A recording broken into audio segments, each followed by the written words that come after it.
Hello, বলছি কি রে, তুই কি আজকে আসবি? কতক্ষণ লাগবে আসতে তোর? না, সেরকম কিছু না, ঠিক আছে তুই আয় তাহলে। একটা সিম্পল কিছু রেসিপি করছি, ঠিক আছে আয়। রাখছি তাহলে, হ্যাঁ। ও আবার তার মধ্যে তোমরাও চলে এসছো। নমস্কার, বর্তমান ঘরকন্যা একটা ব্লগ থেকে তোমাদের সবাইকে স্বাগত। তো চলো আজকে রেসিপিটার সাথে পরিচয় করে দিই। আজকে করছি আমি একটু ঝাল ঝাল মুরগি ভাজা। তো উপকরণগুলো কি কি লাগছে, এখানে লাগছে আমার চিকেন, তার সাথে আমি দিচ্ছি এখানে আদা রসুন, আর তার সাথে কাঁচা লঙ্কা বাটা, গোলমরিচ গুঁড়ো, যেহেতু ঝাল বলেছি তার জন্য অনেকটা গোলমরিচের গুঁড়ো দিলাম, লেবুর রস,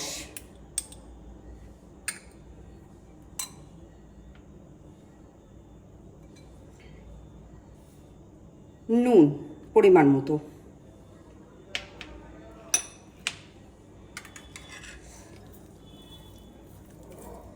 এবার আমি মাংসটা মাখিয়ে 1 ঘন্টার মতো রেখে দেবো।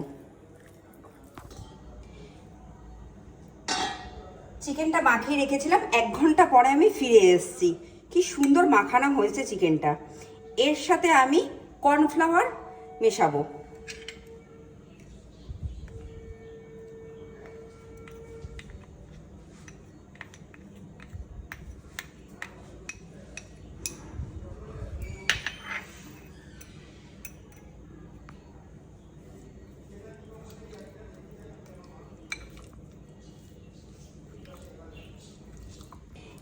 কর্নফ্লাওয়ারটা মাখিয়ে এবার চিকেনগুলো আমি ভেজে নেবো। আর চিকেনের আমি এখানে আমার বাড়িতে যেহেতু লেগ পিস ছিল তাই আমি করেছি।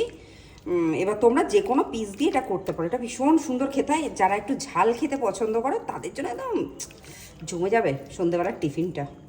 চিকেনগুলো আমার মাখানো হয়ে গেছে, এবার আমি একটা একটা করে সুন্দর করে ভেজে নেবো। আর হ্যাঁ, মাখানোর সময় আমি তেলটা গরম করতে বসিয়ে দিয়েছিলাম।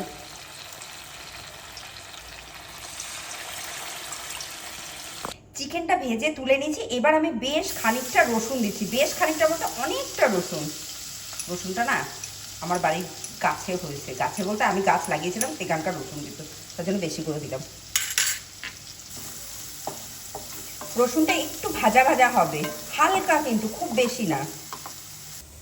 রসুনটা ভাজা হয়ে গেছে, এবার আমি চিলি সস দিয়ে দিচ্ছি। এটা কিন্তু রেড চিলি সস।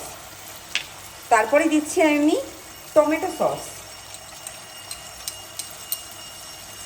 আর অতি অবশ্যই দেব আমি হানি, মানে মধু, কারণ রেসিপিটার নাম হলো হানি গার্লিক চিকেন।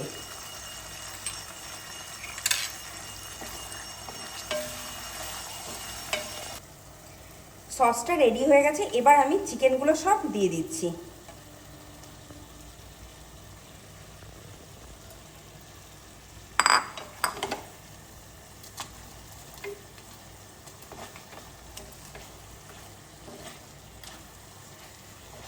তৈরি হয়ে গেছে আজকে হানি গার্লিক চিকেন, বা মধু রসুন চিকেনও বলতে পারো।